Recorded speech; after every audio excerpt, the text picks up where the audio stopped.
কাঁচা আম ফুরিয়ে যাওয়ার আগেই তৈরি করে নিন আম কাসুন্দি, যেটা সংরক্ষণ করে রাখতে পারবেন সারা বছর। আসসালামু আলাইকুম, welcome to Mariyam mini kitchen. হাতে যদি অল্প সময় থাকে 10 থেকে 15 মিনিট বা বাসায় যদি অল্প কিছু উপকরণ থাকে তাহলেই তৈরি করে নিতে পারবেন আম কাসুন্দি, যেটা খেতে হবে নামি দামি ব্র্যান্ডের চাইতেও অনেক বেশি মজার। একবার যদি এই রেসিপিটা ফলো করে বাসায় তৈরি করে খান তাহলে আশা করি আর বাজার থেকে আর কিনে খেতে হবে না। তাই আজ দেখাবো আম কাসুন্দিটা আমি বাসায় কিভাবে তৈরি করেছিলাম। আমি এখানে প্রথমেই 2 রকমের সরিষা নিয়ে নিয়েছি। 1 কাপ পরিমাণ সরিষা কালো সরিষা নিয়েছি, হাফ কাপ পরিমাণ হলুদ সরিষা নিয়েছি। কালো সরিষার ঝাঁঝ গ্রান যেহেতু দুইটাই বেশি থাকে তাই আমি কালো সরিষার পরিমাণটা একটু বেশি করে নিয়েছি। আপনাদের যদি এত পরিমাণ কাসুন্দির দরকার না হয় তাহলে অবশ্যই সরিষার পরিমাণটা একটু কমিয়ে নেবেন। আমি যেহেতু সারা বছরের জন্য সংরক্ষণ করব তাই একটু বেশি করে নিয়েছি। এরপরে আমি 2 রকম সরিষাকে ভালো করে মিক্স করে পানিতে কিছুক্ষণ ভিজিয়ে রাখবো। এই পর্যায়ে এখন আমার 2টো কাঁচা আম লাগবে। 2টো কাঁচা আম নিয়ে একটি পিলারের সাহায্যে কাঁচা আমগুলোকে ভালো করে ছুলে ধুয়ে নিয়েছি। এরপর আমগুলোকে ছোট ছোট কিউব করে কেটে নিয়েছি। দেখতেই পাচ্ছেন এই পর্যায়ে আমার আমগুলো কাটা শেষ হয়ে গেছে। এরপর আমি সরিষাগুলোকে ভালো করে ধুয়ে নেব। সরিষাতে কিন্তু প্রচুর পরিমাণ ময়লা থাকে, তাই খেয়াল রাখতে হবে সরিষা যখন ধুবো ভালো করে একটু ধুয়ে নিতে হবে। অনেক সময় দেখা যায় মাটির দলা থাকে, মাঝে মাঝে ইটের কণাও পাওয়া যায়, তাই বেছে বেছে ভালো করে ধুয়ে নিতে হবে।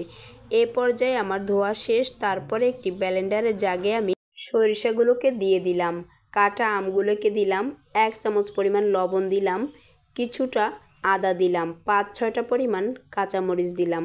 এরপর আমি এগুলোকে ব্লেন্ড করে নিব। দেখতেই পাচ্ছেন এরকম একটা পেস্ট তৈরি হয়ে গেছে। আমার পারফেক্ট একটা পেস্ট আমি পেয়ে গেলাম। এ পর্যায়ে প্যানে আমি 2 কাপ পরিমাণ পানি দেব। এরপর আমি 1 চামচ লাল মরিচের গুঁড়া, হাফ চামচ হলুদের গুঁড়া দিয়ে দেব। তারপরে আমি 1/3 কাপ চিনি দিয়ে দেব।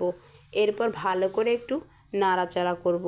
ভালো করে নাড়াচাড়া করতে হবে যাতে করে চিনি, লবণ, পানি, হলুদের গুঁড়া, মরিচের গুঁড়া ভালো করে একটু মিশে যায়। এরপর আমার পেস্ট করা সরিষাটা দিয়ে দিতে হবে সেই প্যানের ভিতরে। এরপরে ভালো করে নাড়াচাড়া করে আমি 10 থেকে 15 মিনিটের মতো জাল করে নিব। এ পর্যায়ে আমার কিন্তু জাল করাটা হয়ে গেছে। আপনাদের যদি ফ্যাকাশে মনে হয় আর একটু হলুদের গুঁড়ো দিয়ে দিতে পারেন। আমার কাছে ফ্যাকাশে মনে হয়েছিল, আমি কিন্তু একটু হলুদের গুঁড়ো অ্যাড করে দিয়েছি। কাসুন্দিটাকে সারা বছর ভালো রাখার জন্য বা দীর্ঘদিন ভালো রাখার জন্য আমি দিয়ে দিলাম 1/3 কাপ হোয়াইট ভিনেগার। এরপরে দিলাম 1 চা চামচের পরিমাণ বিট লবণ। এটা চাইলে আপনারা স্কিপ করতে পারেন। বিট লবণটা আমি দিয়েছি কাসুন্দিটার স্বাদ বাড়ানোর জন্য। এ পর্যায়ে আমার কাসুন্দিটা প্রায় তৈরি করা হয়ে গেছে।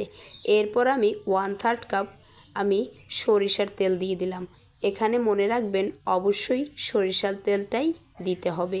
এরপর আমি ভালো করে নাড়াচাড়া করে আবারও 2 থেকে 3 মিনিট জাল করে নিলাম। যে যেরকম ঘনত্ব পছন্দ করেন সে সেরকম জাল করে নেবেন। আমার কাছে এটা পারফেক্ট মনে হয়েছিল, তাই আমি এখন চুলো থেকে উঠিয়ে নিলাম। এ পর্যায়ে ঠান্ডা হলে পরে ঘনত্বটা আরেকটু হবে। এখনই কিন্তু আমার পারফেক্টভাবে আম কাসুন্দিটা তৈরি হয়ে গেছে। দেখতেই পাচ্ছেন কতটা সুন্দর হয়েছে। এটা এত মজা, এত মজা, একবার যদি খান তাহলে অন্য ভালো ভালো নামি দামির ব্র্যান্ডের কাসুন্দির কথা ভুলে যাবেন। এতটা মজা। পেয়ারা মাখানো হোক, আম মাখানো হোক, আর হোক আনারস মাখানো, যাই মাখানো হোক না কেন এই কাসুন্দিটা একদম পারফেক্ট। যদি হয় সরিষা ইলিশ রান্না, ভাপা ইলিশ রান্না, আরও অন্য রান্নাতেও যদি সরিষা বাটার প্রয়োজন হয় তাহলে আপনারা নিশ্চিন্তে এই কাসুন্দিটা ইউজ করতে পারবেন। দীর্ঘদিন যদি কাসুন্দিটা ভালো রাখতে চান তাহলে অবশ্যই কাচের জারে সংরক্ষণ করে রাখবেন। তাহলে আজকের রেসিপিটা এ পর্যন্তই। আশা করি রেসিপিটা ভালো লেগেছে, সহজও লেগেছে। সবাই সুস্থ থাকবেন, ভালো থাকবেন। আল্লাহ হাফেজ।